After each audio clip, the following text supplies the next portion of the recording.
This is part 8 of the Spark series I began last year about listening to sermons.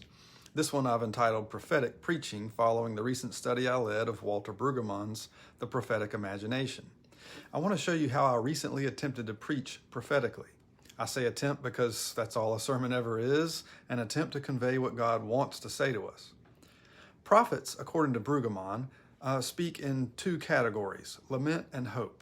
I attempted to do both in my sermon on Isaiah on February 4th, entitled Above the Circle of the Earth.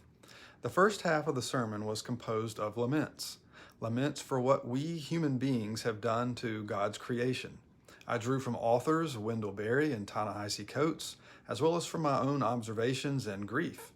The purpose of lament is not to tear down, but to pierce through the official narratives we're fed by the powers who tell us either there's no such thing as climate change or that there's nothing we can do about it. Prophetic preaching must counter that narrative with grief, with lament, with heartfelt speech. It may sound like bad news, but it's not. Lament is actually rooted in hope and makes hope possible. Another way to say it is simply that we must tell the truth, for only the truth sets us free. But prophets also speak in the mode of hope.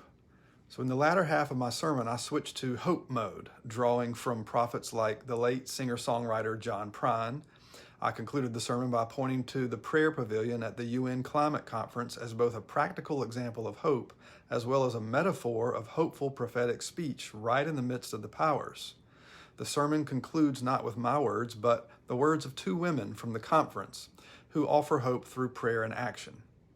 The move from lament to hope is precisely the shape of the book of Isaiah, and that structure is what gave shape to my sermon. But this doesn't stop with sermons. Note how your own life may take on that same shape and direction, from lament to hope, and you just might discover that the prophetic imagination has given rise to one very special prophetic life, your own.